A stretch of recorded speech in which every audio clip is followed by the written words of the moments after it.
Ah, okay.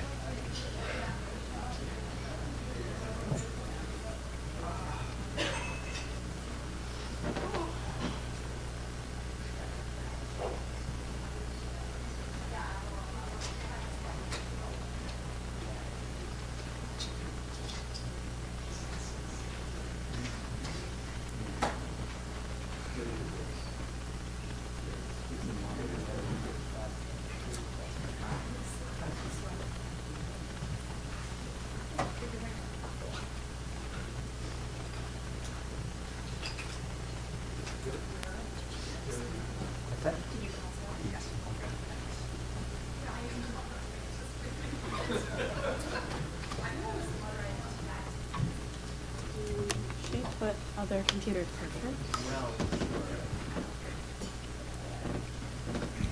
Thank you all for returning.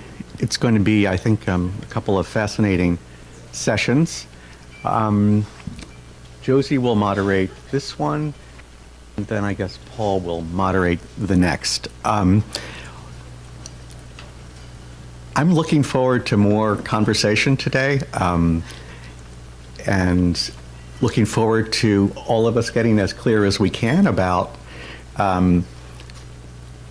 where there are disagreements, if there are disagreements. And if nobody disagrees about anything, then I guess that would be a good thing too. But I would be fascinated to get clearer about where there are and aren't disagreements. And I think we're going to do a little of that this morning. So, okay, Josie, over to you. Hi everyone, welcome to Tuesday's day of the conference into session 4, which is on the impacts of genomic information on perceptions of others, people who are identified as being criminals or having a mental illness. That's an example. So the first speaker is Steve Heine, then we will have Paul Applebaum and Matt Lebowitz. And Dr. Heine is a professor of psychology at the University of British Columbia. And welcome to the podium. All right, thanks everyone for showing up so early. So I'm a social and cultural psychologist by trade, and I came across the topic of genetics in a rather circuitous route. So the first half of my career, I was studying cultural influences on the ways that people think.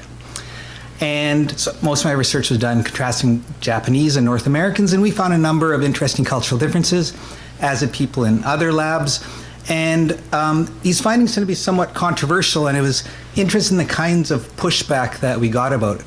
So one kind of pushback we would get is people would say, we would find a cultural difference, and they would say, well, this can't be real because we know that people have the same genes around the world. Excuse me, just a second. Let's slow dry. So that finding a difference, unless there was a genetic basis, couldn't be seen as a real legitimate difference. And the other argument we would get is people would say, we believe your differences, and this must indicate that genes vary around the world. And so I found this really interesting. Why do genes have such power? And so, excuse me, this is a topic I investigated then with my grad students, Ilan Dar-Nimrod Ben-Chung and Anita Schmaler. And we were interested in this question, why are people frightened by genetics? And they do seem frightened by them. One way we see this, people are frightened to get genetic testing often, and Hollywood, whenever it takes up the topic of genetics, usually goes to some dystopian future. And this is interesting because genetic concepts aren't really unlike other scientific concepts in principle, but people seem to think of them in ways different than other kinds of scientific causes. And what I argue here is that people possess some psychological biases that lead them to misunderstand genetics. And we've talked about this a few times at the conference already, the idea of essentialism. And I want to talk about how that shapes the ways that people think about genetics. And one of the best documented psychological universals is essentialism. This is something that's been found in every society it's been investigated. Actually, many psychological concepts haven't been tested very well and haven't shown much evidence for universality. Essentialism is one of them. And what this is, what psychological essentialism is the idea that people have these strong intuitions that the natural world emerges from these hidden underlying essences that make things the way that they are.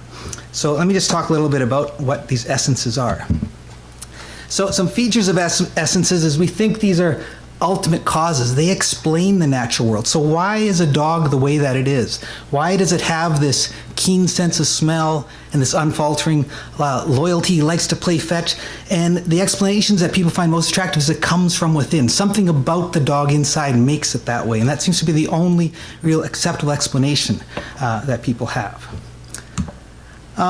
Also, essences underlie the natural world. So this is obviously not a lion, and this is something that everyone recognizes, and young children do too. And Frank Kyle from Yale posed a thought experiment to children. He said, imagine a doctor takes a raccoon and he trims the fur, dyes it black, paints a white stripe down it, and sews on a sack of stinky fluids. And what is that? And from the age of 8, kids will reliably say, that's a raccoon that looks like a skunk. And you can't change an animal in this way because you can't change its essence. It's what makes it an animal. But when we look at human artifacts, people and young kids and adults too don't show this bias. This used to be a coffee pot, now it's a bird feeder. Artifacts don't have an essence that makes them the way that they are. Okay? They're made to serve a certain function. So we have this idea of essences underlying the natural world, not the unnatural world. Another feature of essences is they're deep down inside, invisible and internal. And Paul Roslin from Penn has an interesting study he poses to university students the idea of these mythical people called the Chandorans. And the Chandorans hunt 2 species. They hunt sea turtles and they hunt wild boars.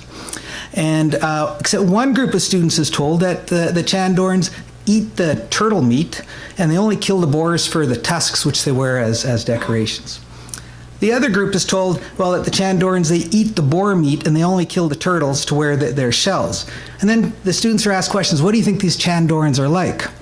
Well, the turtle-eating Chandorans are thought to be really peaceful and they're good swimmers, and the boar-eating Chandorans are aggressive and very active people. Okay, so it's what you've consumed deep inside, what gets inside you, that can have its impact, that you acquire its essence that way. And essences are immutable. This here is Claire Sylvia, and she wrote an autobiography as being the first heart-lung transplant recipient in New England. And in her book, she describes a vivid dream that she had where she inhaled the essence of her donor. Her donor was a young man. He was killed riding his motorcycle, and when they found him, they found a half-eaten bag of chicken McNuggets and a can of empty beer on him. And after this, Claire Sylvia developed cravings for chicken McNuggets and beer, and she started walking around, as her daughter said, like a quarterback. And she had this clear, strong feeling that she had acquired this donor's essence. And this isn't an unusual experience, but 1/3 of heart transplant recipients have the feeling that they're acquiring their donor's essence. I'm not saying they are acquiring it, but they really have this belief. Another feature of essences is they draw the boundaries of categories. They carve nature at its joints. And so Francisco Gill White is an anthropologist, studied 2 tribes up in the steppes of Mongolia, the Urankai and the Torguds. And the Urankai are believed to be able to cast magical curses, and the Torguds aren't. And so he posed to his participants there, what would happen if a child born of Urankai parents was raised by the Torguds? What would that child be able to cast magical curses? And his participants would say, well, no, the child wouldn't. The child would be able to, but they wouldn't be aware of this. And so that this feature of having the Urankai essence allows different powers than having a Torgud's essence. This is dividing. It divides the natural world, divides it by species, and it divides up our social world too. And another feature of essences is they can be transferred. So Paul Roslin at Penn, he had another interesting study where he asked a thought experiment to his students, would you be willing to try on a sweater that used to belong to Adolf Hitler? And many people are not willing to do this, say, no, this would be deeply bothersome. And he's like, well, what if it was thoroughly dry cleaned in every respect? Would you be willing to try it on? And still many people are resistant to this for the fear that somehow this has contaminated this sweater now with Hitler's evil essence. So this raises the question, though, well, what exactly are these essences that are getting onto Hitler's sweater or onto Claire Sylvia's heart. And Doug Medine, he argues that we can't actually conceive of essences directly, so we always need some kind of concrete placeholder where we project all of our intuitions about essences. And there's been many kind of these placeholders throughout history. For 2,000 years of Western medicine, we relied on the placeholder of the four humors, underlying health, and then later personality. So the reason why you're feeling the way that you are today is maybe you have too much yellow bile, or not enough phlegm. Psychology had a run with an essence-based idea here with phrenology, that these lumps on your head, there'd be a lump with your benevolence powers and another lump with your mirthfulness powers, and so this is what was determining the way we were, these imagined forces underlying these bumps.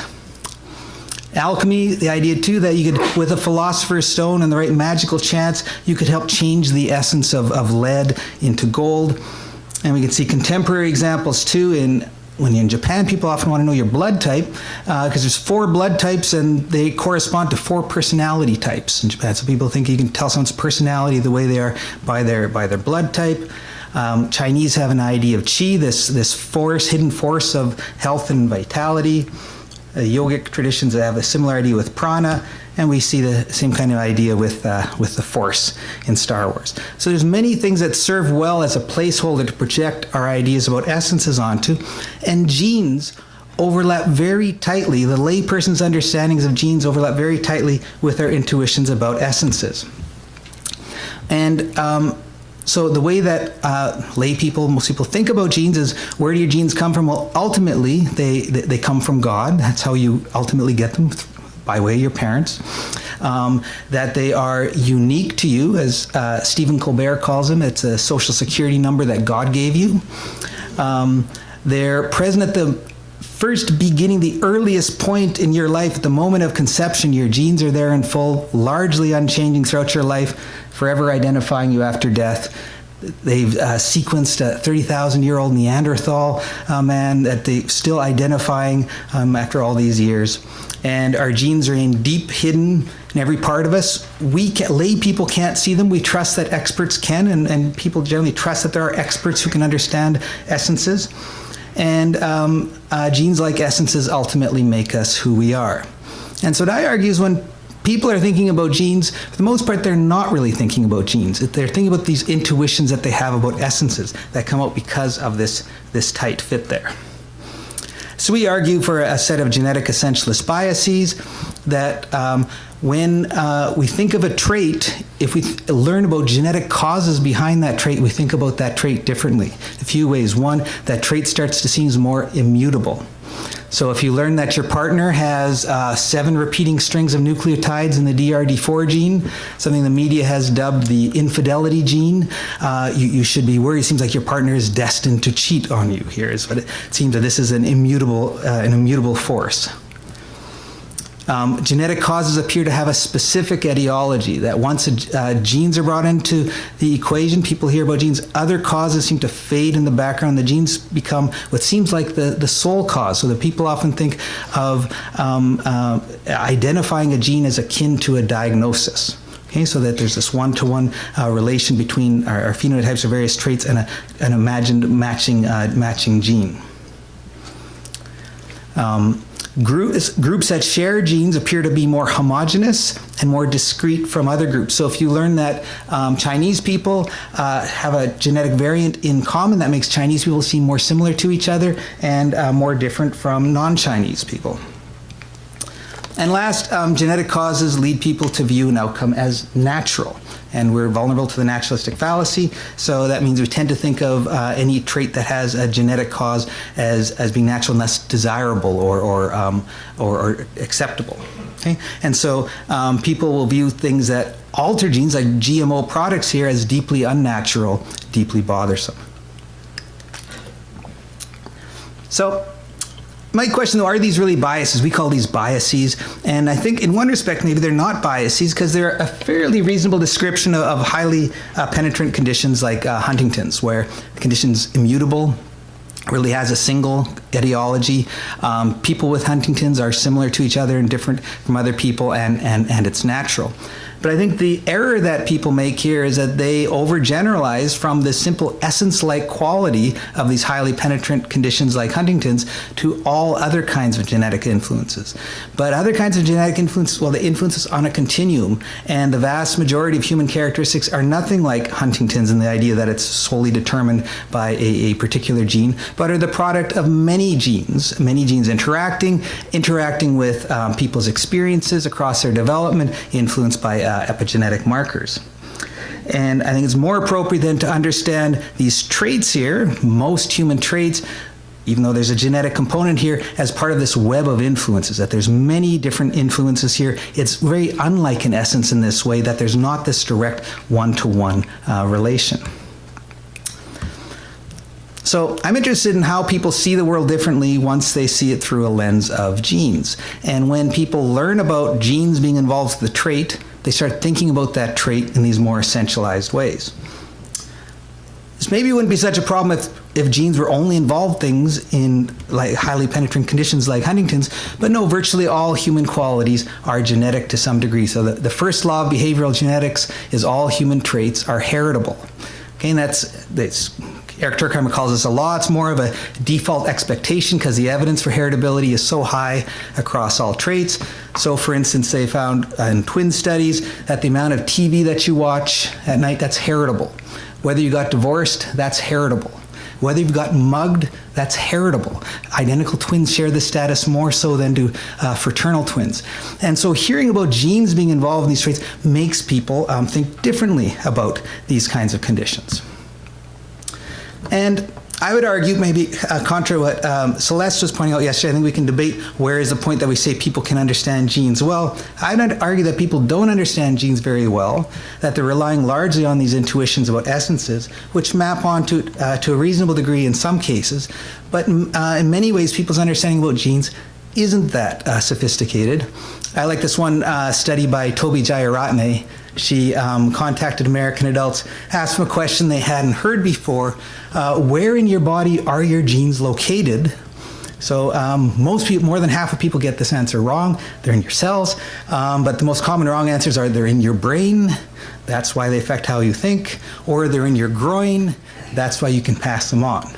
Okay, so it's not a very rich understanding of genes, and however, people will make frequent genetic attributions with this rather impoverished understanding. So Oprah said a couple weeks ago, she's not running for president, it's not in her DNA. Trump said the reason he's a success is he has a certain gene that makes him a success. Okay, so people will make these genetic attributions, and they're not corresponding to really any accurate understanding of genetics. It's largely corresponding to ideas about essences. So in our research, what we do is we see how does people understanding of a trait change when we tell them about a genetic basis of that trait. Okay? And we see how that changes if we learn about a genetic explanation versus another kind of explanation.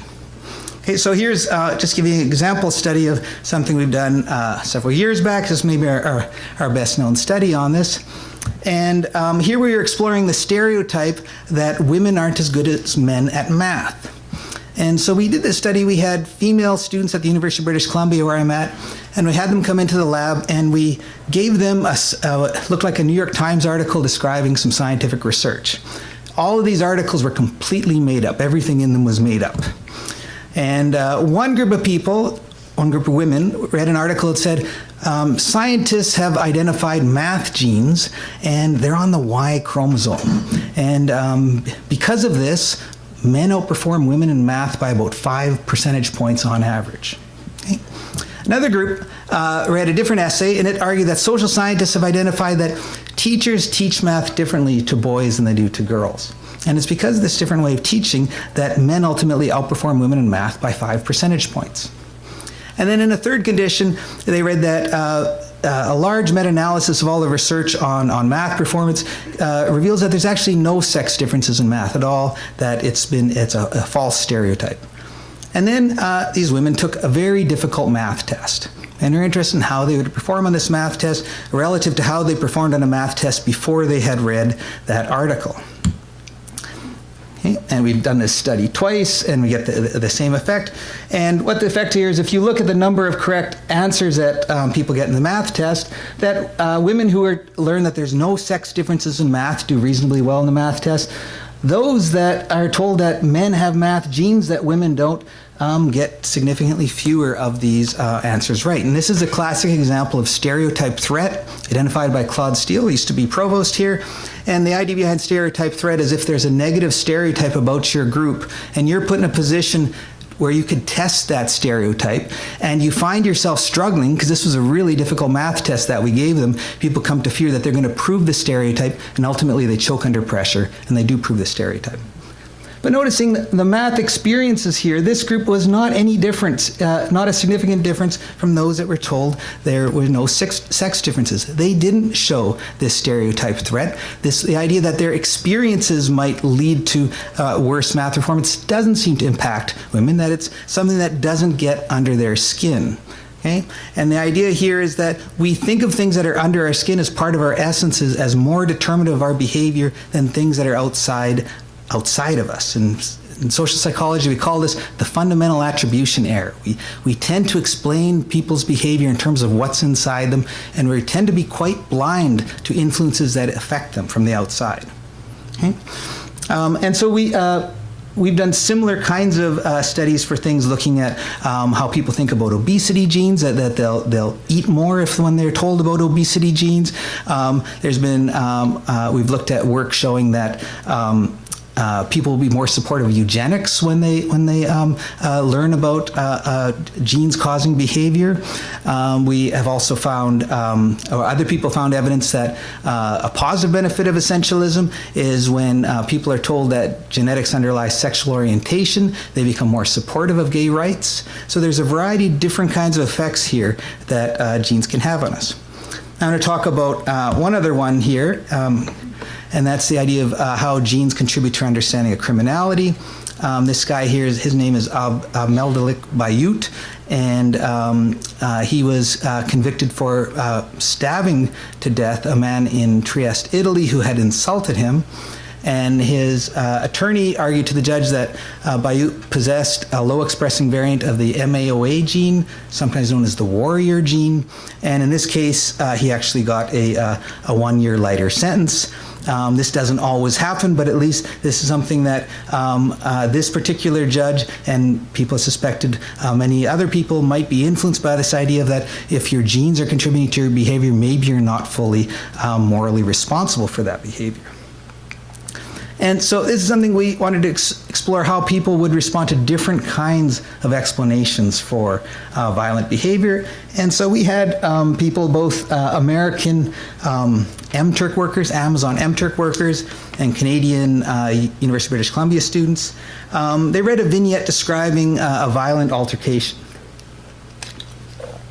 And just describes a guy in a park who he runs into someone, they get into a fight, and he stabs him and kills him.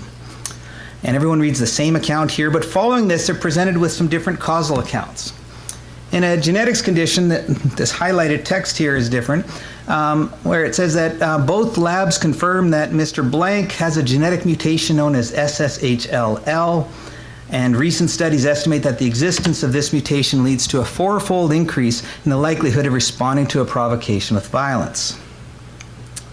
People in another condition read a social upbringing argument where it says that he grew up in poverty, was harshly beaten as a child by a single mother, and lived in a gang-infested neighborhood. And recent studies estimate that these factors lead to a 4-fold increase in the likelihood of responding to a provocation with violence.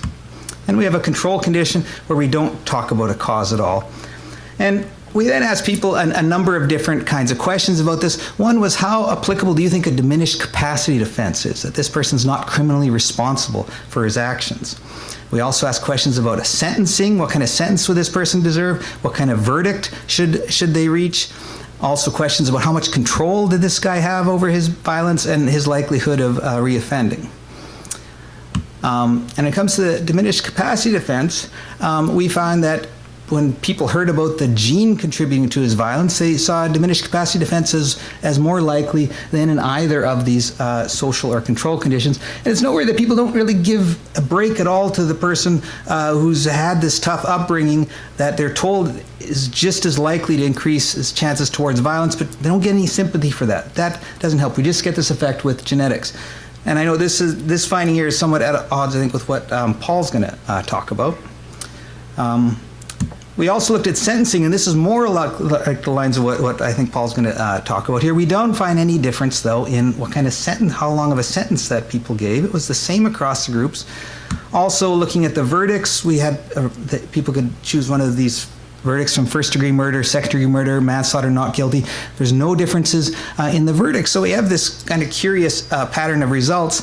And I think we can actually explain some of what's going on here by some of the other questions that we asked here. And this shows some evidence for this double-edged sword of the genetic attributions. So you compare the groups that get a genetics argument versus a social upbringing argument. This here negatively predicts how much conscious control people think the defendant had. That is, those who heard that he had a gene made him more violent saw him as having less conscious control than those who heard that he had a bad upbringing.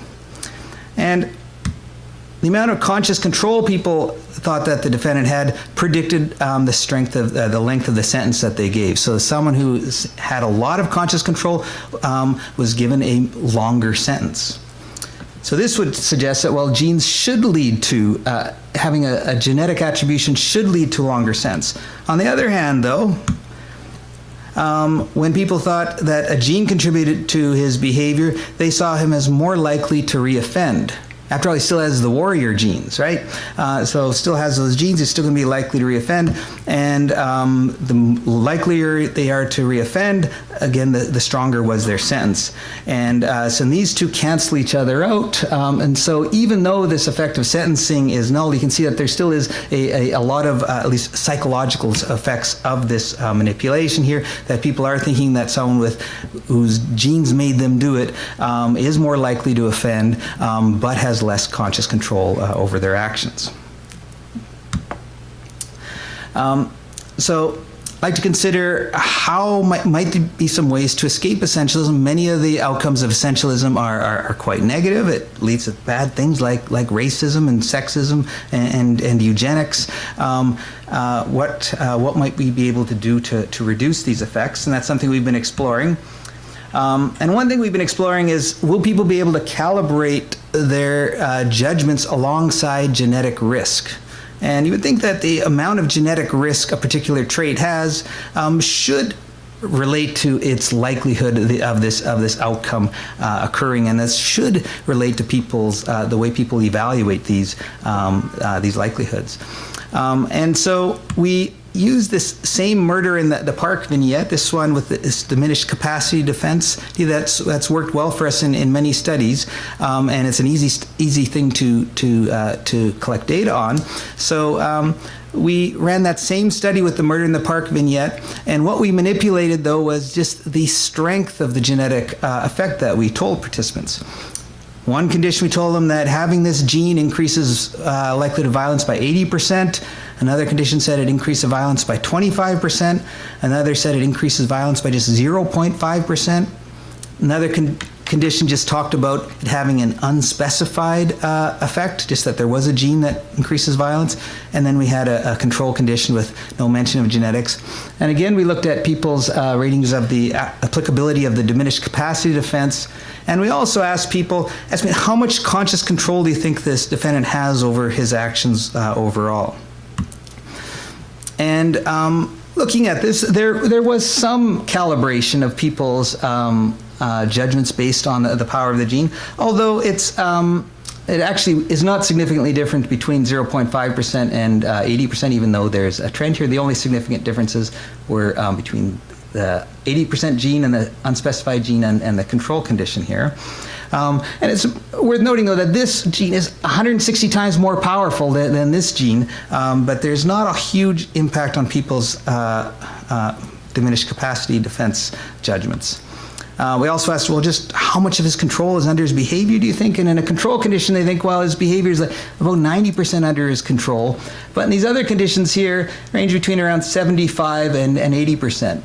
There was a significant difference between these two, the 0.5% and 80%, but it's really only a few percentage points, given that it's 160 times more powerful. It doesn't seem that people are calibrating all that well. We have a second study which finds a largely similar effect to this, that people don't seem to make their judgments that well calibrated, which is important because really the contributions that most genes have in our trait are closer to the 0.5% level, that any single gene has a trivial contribution to any kind of human behavioral trait. So it's I think striking that people generally are seeing quite large effects due to something that really, when we're telling them, is quite small effect, and in actuality would be a very small effect. This warrior gene explains a very small fraction of the variance of violence. And another way that we thought we could unpack this a bit was maybe it's the case that our causal accounts that we're offering people are just too simplistic here, because we're telling people that he has a gene and that's why he's a murderer. That's the relation right there. The gene causes the trait, and that's of course highly simplistic. Maybe if we talked about more of this complex web of influences, that genes aren't just switches that affect our behavior in this direct one-to-one way, but they're actually expressed in reaction to events in the environment, and they interact with other genes and so on, that maybe that's going to make people less essentialistic in their responses.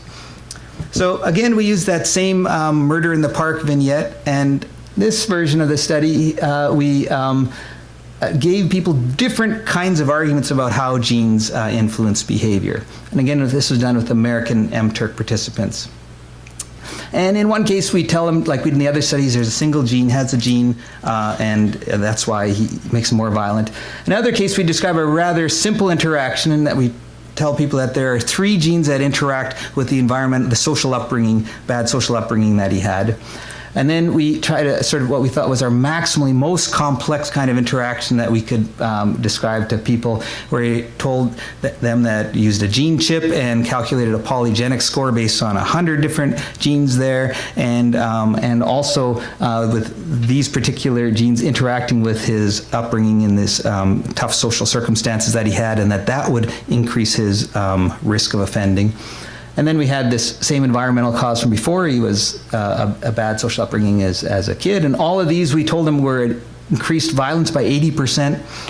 And then we had a control condition which didn't mention any other cause. And again, people are rating the applicability of the diminished capacity defense.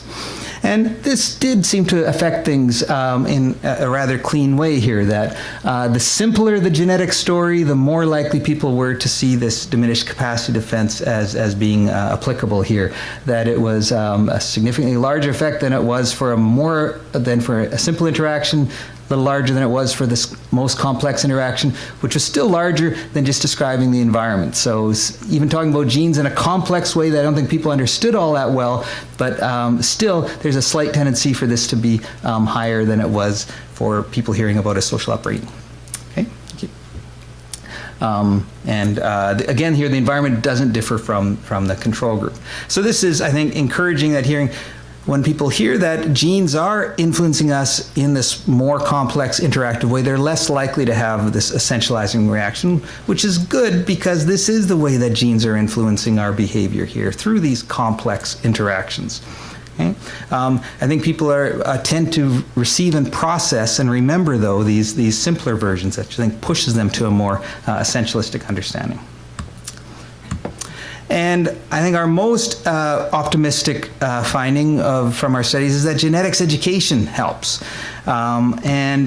We've looked at people with more genetics knowledge, and we've done this 2 ways, both with just number of genetics courses people have had. This is from university students and on American MTurk workers, or their performance on a genetic literacy test, that both of these relate to lower scores on measures of genetic essentialism. These genetic essentialism measures ask people, how much do you think genes make people the way they are, that there's this direct relation between people's genes and the way that they behave.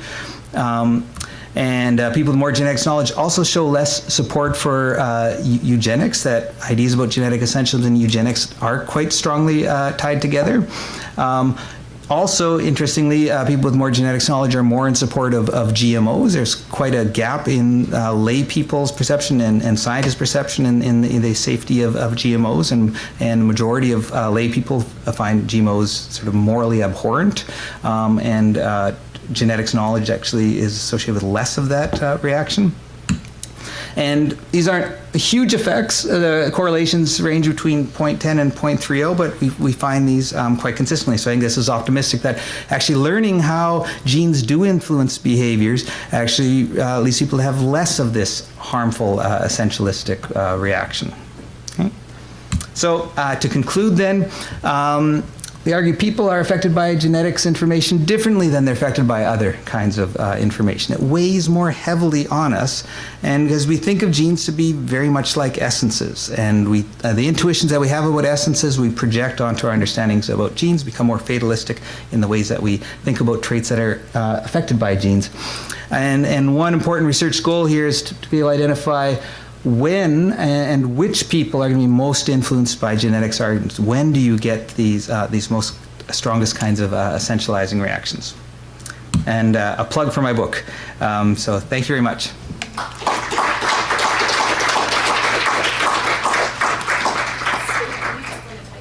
Sure. Bob Klitzman from Columbia. That was great. Thank you. Some research I've published looking at patients who are getting information back about themselves find they're competing narratives or impulses. So on the one hand, there's essentialism, but there's also desires not to blame oneself, not to feel doomed or cursed. So people say, yes, there's genes, but but also I don't want to. I want to blame someone else. It's pollution. It's something else out there. Right. Or I don't want to be stuck and feel, oh my God, there's nothing I can do about this. And I'm wondering how that jives with things you've been finding. Yeah. Well, I mean, I think part of the reason is that people do see these genetic accounts as the ultimate account, and that I think they do want to. Reduce their effectiveness, reduce their power, and turning, when it's directed at you directly, this very harmful, threatening news, to try to find other accounts. I think that's a motivation in general when people are encountered with threatening information. They try to diffuse the threat any way they can, and that would be my estimation of why people are reacting that way, of sort of looking for a different explanation when you tell them that there's a genetic one. But I'm wondering, my understanding is the work usually was not on patients, but on normal volunteers. Right. So, and this feedback, we haven't given people personalized feedback here. I did try that in one study, and we tried to tell people they had a novelty-seeking gene, and we didn't see a change in novelty-seeking behavior. That's what we thought we would, but we didn't find that. All of these studies here, we're just telling people the idea that either other people have this gene, this guy's got the warrior gene, or talked about genes in general. Women don't have math genes, we said, or we talk about there are, even just telling people that there are such things as obesity genes, just reminding them this affects their behavior, but we're not telling people that you specifically have the obesity gene, although I'd like to do more of that work, and actually think Matt Leibowitz is going to talk about a study kind of like that later, where you give personalized genetic feedback. Yeah, I think if you look at giving information to people who have problems, medical, et cetera, you might find interesting things. Yeah, I'd really like to do that. It is challenging because I think to do this in the most effective way, it would be separate from the conditions that people might actually have, just to see how do people respond to a gene, and that then would require some deception, and it's a difficult thing to pull off. But Matt Leibowitz has done a really nice study on that. Hey, Celeste. Hi, Stephen. So Eric invited us to hash things out. So yes. So let's do a little of that. I mean, so I'm going to be a little long-winded here, but because I'm trying to figure out, how this goes next step. So first, for me, always the end game is what's really important. So if we disagree along the way, but our end game's kind of the same, maybe the other stuff doesn't matter. And I'm thinking that in some ways we ended up at the same place, which is that the kind of working on gene environment or action accounts is a good place to be. You framed it at the end, interestingly, after you said gene environment accounts, as learning genetics, but I hope really they're learning gene environment accounts, right? Right, but that comes depending on who's teaching the class and all of that. So we might want to more promote that, but that's a little thing. So then looking at our approaches differently, what I would say is one thing we ought to explore is that we have different populations. So I'm mostly looking at low income, low literacy populations, Right. and you're mostly looking at MTurk workers and college university students. students, yeah. So there probably is a difference in their predispositions, et cetera, Yes. there. So we probably ought to explore that a little bit more. The other thing is, it seems to me, and we can argue back, that my account, with one exception, subsumes your data, but your account doesn't subsume my data. okay. So my account of this is that, yes, people are genetic essentialists, but they're also essentialists about lots of other things. Sure. And so when you prime them in a study with the genetic account, Yeah. that pops up and they use it in those studies. So that would mean what we need is some kind of longer term measure of what that's not just priming dependent, right? Right. Of how people use these accounts. And, Right. and that's hard to get because I've Right. only done one study that did that. The one I did, was surely imperfect and small, and it didn't show anything other than the genetics part stayed more elevated. So, Right. so that's one we should work on. Yeah, the other that's thing good. is, I think where your data is stronger, and this is typically the advantage, I think, of experimental work over open-ended qualitative work, is it allows comparisons that you can't quite see. So, for example, your data show that with the priming, the gene priming is stronger and more effective, or in a negative way, right? Right. Than the experience priming, Yes, right?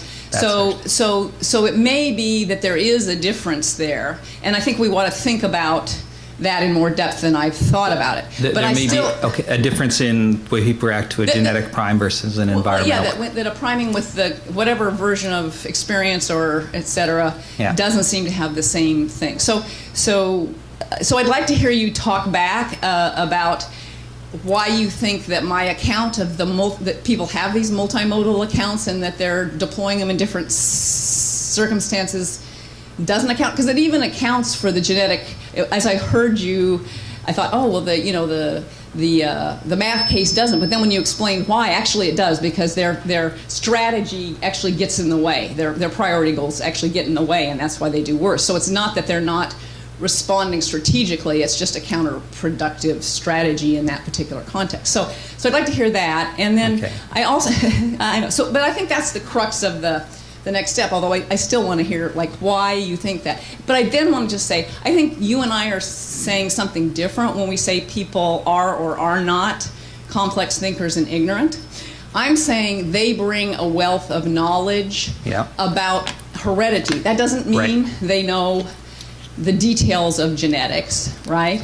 And it Right. doesn't mean they're probabilistic thinkers, although if you look at the data on probabilities, even medical doctors get all the probabilities wrong. Probability is really hard. That doesn't, that doesn't help. One little clue about this 0.05% thing versus the 80%. Yeah. There's a lot of data that shows that, yes, there's this huge gap where lay people don't think genes matter. So people doing studies, I'm trying to remember the name, maybe Barb can remember, but a study on when does it matter, how high a risk does it matter that you worry about a gene associated with colonoscopy, and it is 80%. That seems to be, we kind of have these, and again, I think that goes back to the Kahneman kind of stuff, that there's this priming for us that X matters and Y matters. But then when you look at the notion of, well, we ought to distinguish between this level, this level, this level, this level. Well, mathematically, yes. Functionally, maybe not. So anyway, that's a bunch on the plate for us to work through. I don't Yes. know if you know. Yes, thank you. I'll try to go through them as best I can remember. I think you have a very important point that all of our studies here have been done with a prime, and we see people's immediate behavior after the prime, and we don't have studies or data on people's long-term reactions to this. And I think our studies aren't really able to speak to that.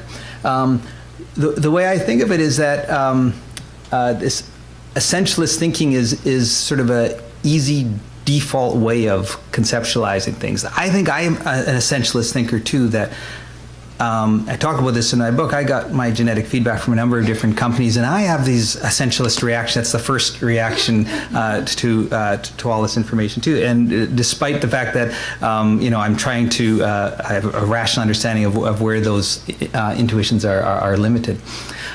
So I think these are kind of latent, are sort of default ways of thinking about things. And when this idea is primed, it becomes active at that moment.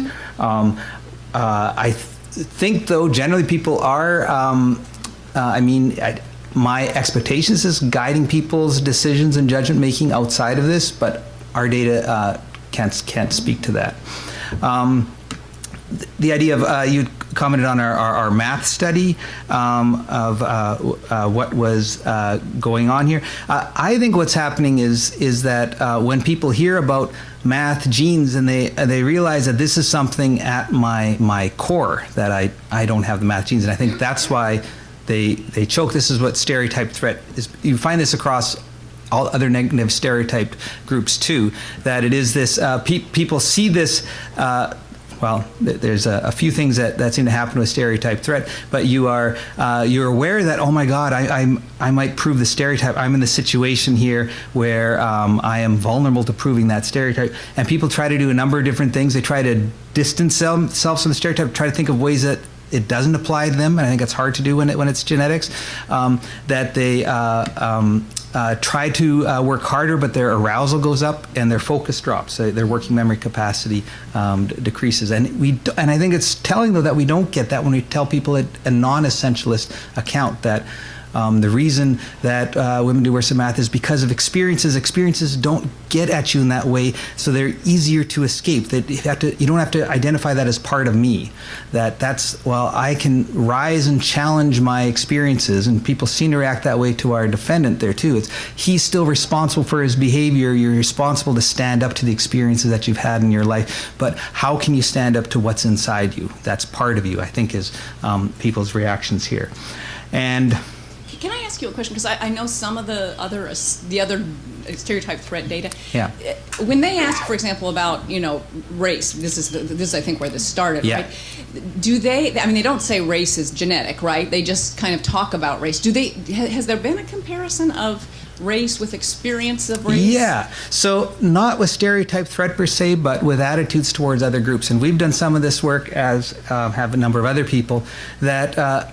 So how you talk about race affects people's attitudes towards other races, and if people learn a biological account of race, which biologists and social scientists are largely would disagree with, that race doesn't cluster genetically well at all. About 4% of individual variation between people is clustered by race, 96% to other things. But if you remind people about a biological account of race, they show more of this in-group favoritism. My race is better than other races. They also get that reaction when you just tell people that gene frequencies are distributed differently around the world, which they are. That's one of the disturbing reactions people get to these ancestry testing, is the idea people are made of different stuff. And so we really are different. So why do I have to be nice to people who really are different? We're not necessarily equal, is the reaction people have. But if they hear of a social account of race, they don't show this reaction. And if you tell people about how homogeneous the human genome is, and it is an unusually homogeneous genome compared with other species, people don't show that same kind of in-group favoritism.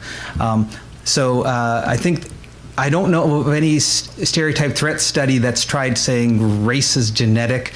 Here, take this test. Well, versus your experiential version. I mean, that's really interesting. We should run that study. Yeah, that would be a great one to run.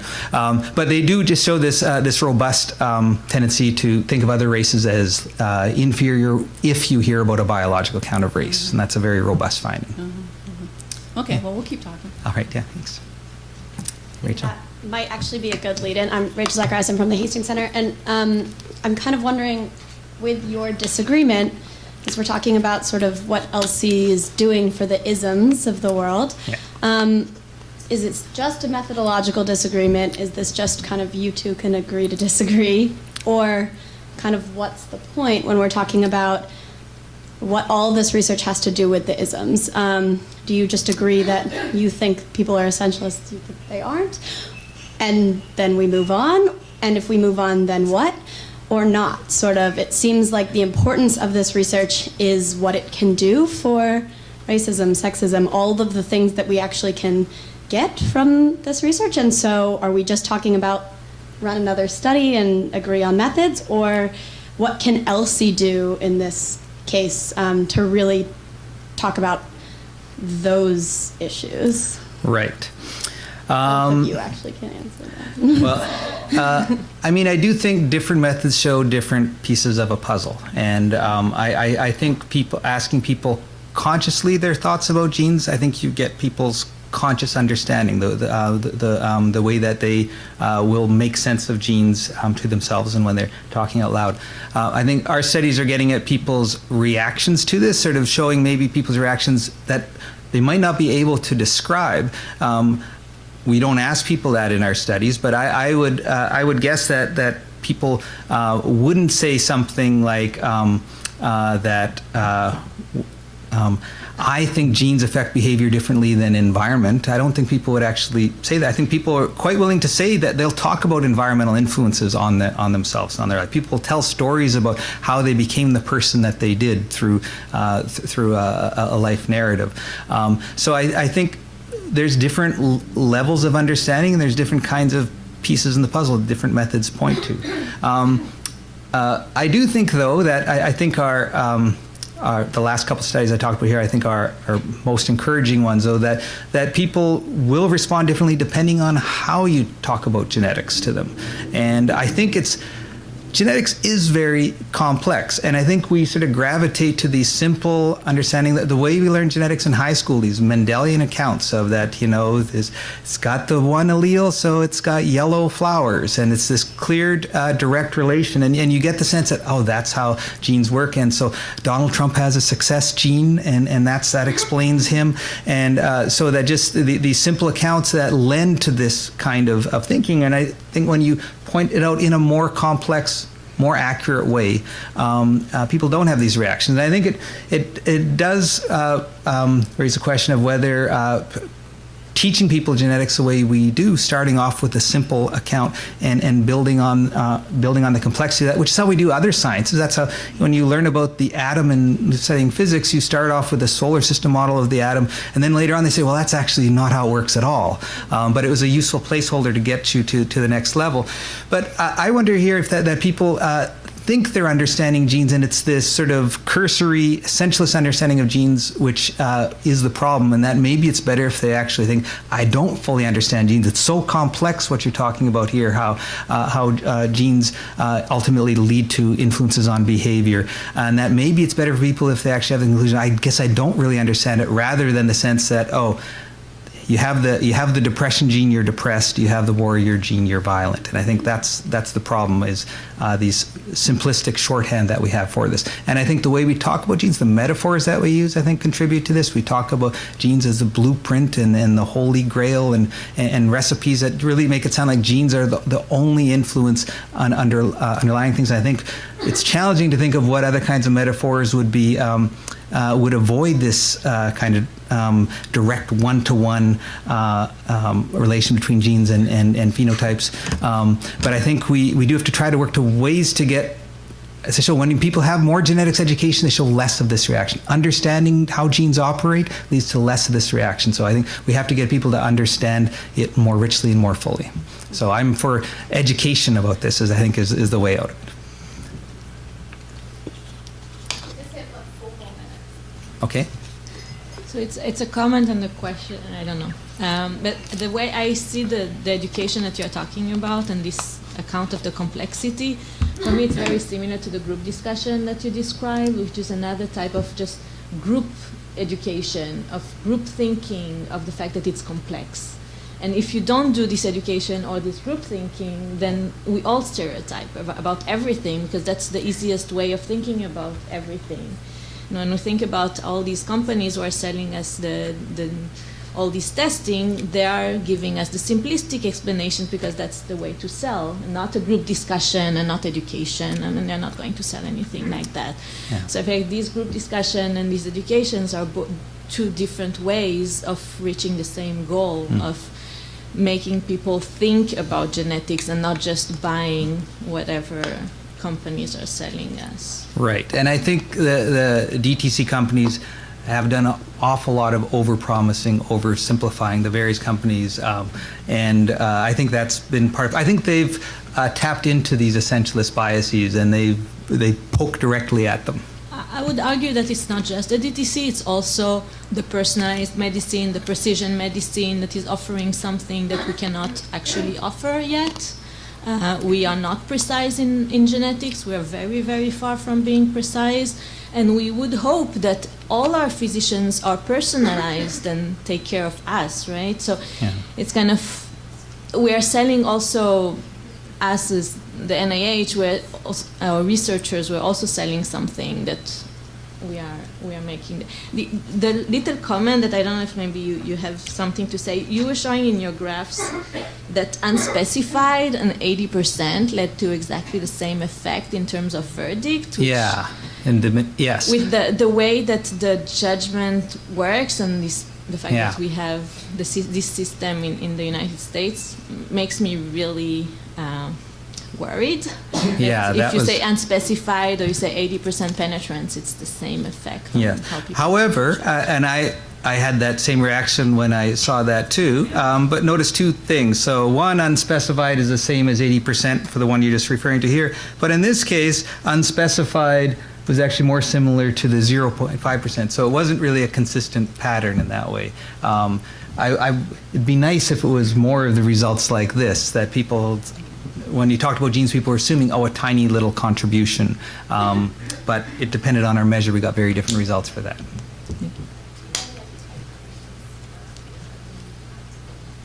Take the 2 questions. And then answer them later on? Answer both of them. Oh, okay. So we'll take 2 questions and I'll answer them together.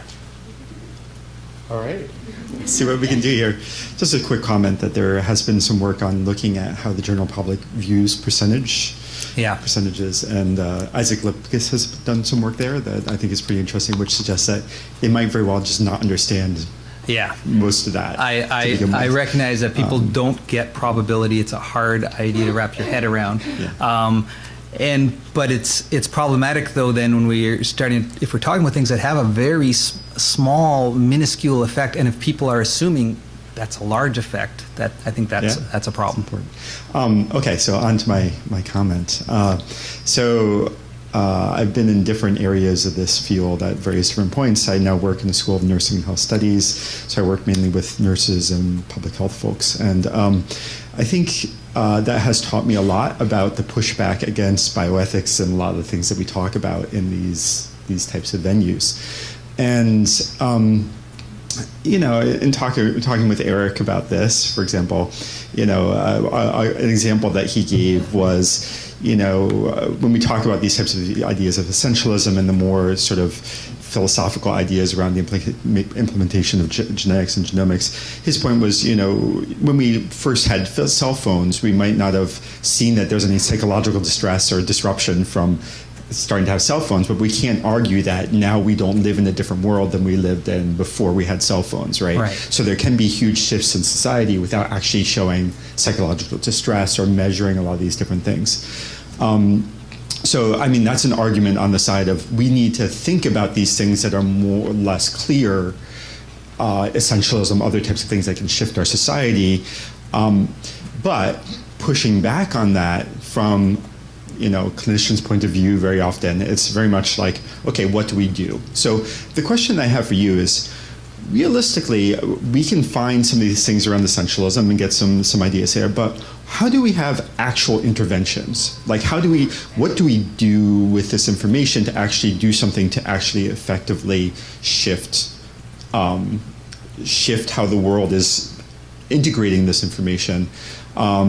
In a way that's large enough scale that it would actually make a difference in terms of overall social movement in that sense. Or maybe you want to talk a little bit more about how can we do it in a very constrained sense in the context, maybe clinical context where we're working with people around these specific issues. What are your thoughts about actual intervention, actual strategies for effectively doing this, and sort of in a more realistic way than saying we're just going to teach everybody more about genetics and genomics, which would be nice, but it's not sort of something that we can probably do easily. Should I take the other question before I answer this one? Okay. I will answer. Hi, I'm Amani. I just had a question in terms of, in the two studies, if you looked at what the population's biases were coming into the study, and I'm curious in terms of separating essentialism from someone's conception of society, in terms of thinking in the ways that, like, math and women, it's very, like, gendered topic, and, like, what are the preconceived notions of a population that already thinks women are bad at math, and reading your priming example, in terms of thinking if the population was required to kind of flip, like if the genetics said something that we didn't think was true, for example, if people who were raised in poor neighborhoods and around violence had a kindness gene, like would you get the same results? Great questions. With regard to yours, I'm much better identifying problems than tracking solutions, and I think the coming up with the solution remains a big challenge. I think getting us to talk differently about genetics helps, though. I think being mindful of the way that people interpret it, that there's what we say, what we intend it to mean, and how it's received isn't always the same. I think we should be more mindful of it, changing the ways I think labels, calling things like warrior genes and depression genes, for example, is not a good idea, because it really does seem to say depression is this essence that you have like that. And I think that's also a great question about, we did that study in Canada with math, and Canada is one of the countries where it is the stereotype of women doing worse in math. The stereotype is not equal around the world. It varies quite a bit, and I would imagine that if we did try using manipulations about things that people didn't already have an intuition about, that they would be less receptive to our manipulation. We do ask people how much they believe the argument, like we asked them to rate how plausible those articles were that we gave them, and we didn't have a difference across conditions, which is what we were aspiring for. But I would assume that, yes, if you're trying to tell people something that they just didn't believe, you have the gene for something that just sounds so implausible, I would doubt that we would get the same pattern of results, but we haven't tried that. Thank you. Thank you very much. Thanks for